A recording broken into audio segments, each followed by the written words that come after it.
Praise the lord అండి. యేసుక్రీస్తు ప్రశస్తమైన నామములో మీకు అందరికీ వందనాలు చెల్లించుకుంటూ ఉన్నానండి. మరి ఈరోజు అంశము మన మాటలు వినే దేవుడు అనే అంశము గురించి కొన్ని నిమిషాలు ధ్యానం చేసుకుందాము. యెహోవా యందు భయభక్తులు కలవారు ఒకరితో ఒకరు మాట్లాడుకొనుచుండగా యెహోవా చెవియొగ్గి ఆలకించును అని మలాకి గ్రంథం 3వ అధ్యాయము 16వ వచనంలో పేర్కొనబడిన రీతిగా మరి దేవుడు చెవియొగ్గి మరి ఆలకిస్తున్న వేళ మరి ఇశ్రాయేలీయులు మరి పనికి మాలిన మాటలు మాట్లాడుచు కనిపించారని మరి అక్కడ ఒక లేఖన భాగంలో పేర్కొనబడింది.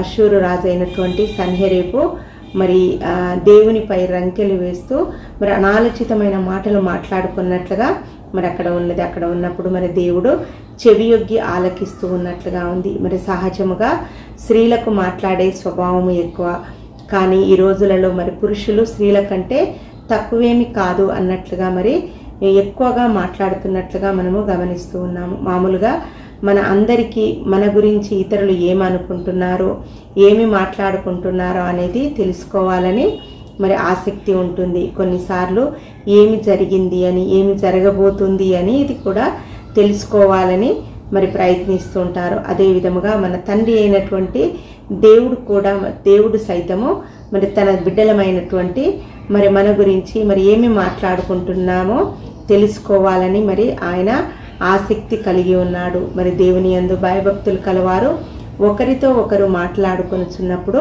మరి ఆయన చెవియొగ్గి ఆలకించే దేవుడై ఉన్నాడు. మరి నేడు మనలో అనేక మంది మాట్లాడకూడని బూతులు సరసోక్తులు మాట్లాడుకొనుచున్నారు. నేడు మనలో అనేక మంది మరి వ్యర్థమైన మాటలు మాట్లాడుతూ ఉండేవారుగా ఉన్నారు. మరి నేడు మనలో అనేక మంది దురద చెవులు గలవారవై ఒకరిపై ఒకరు మరి మాట్లాడుకుంటూ కళ్ళబొల్లి మాటలు కపటపు మాటలు చెప్పుకుంటూ మరి లేని వార్తలు పుట్టించుకుంటూ ఉంటున్నారు. మరి నేడు మనలో అనేక మంది మరి వదరుబోతు మాటలు మాట్లాడుకొనుచు ఉన్నారు. మరి నేడు మనలో అనేక మంది మరి అబద్ధాలతో జీవితాన్ని గడుపుచూ ఉన్నారు. మరి నేడు మనలో అనేక మంది మరి ఏ మనిషి అయితే మరి మన దగ్గర లేకుండా ఉన్నాడో మరి ఆ మనిషి గురించి మరి వ్యర్థమైన మాటలు మాట్లాడుచూ మరి ఉంటూ ఉన్నారు. మన మాటలు మనము ఏమిటి అనే సాక్ష్యము చెప్తూ ఉంది. మనం మాట్లాడే మాటల వలనే మనం ఎలాంటి వ్యక్తులము అనేది మరి అక్కడ సాక్ష్యము చెప్తూ ఉంది. మరి ఒక క్రైస్తవునిగా ఒక క్రైస్తవరాలిగా మరి ఒక సంఘ కాపరిగా సంఘ నాయకులుగా మరి పరిచారకులముగా మన మాటలు ఎలాగ ఉంటున్నాయి? మరి మృదువుగా ఉంటున్నాయా?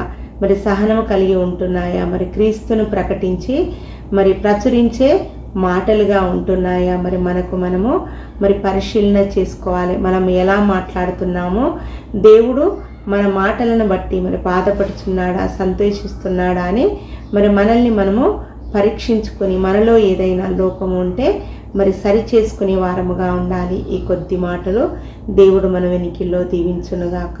ఆమేన్.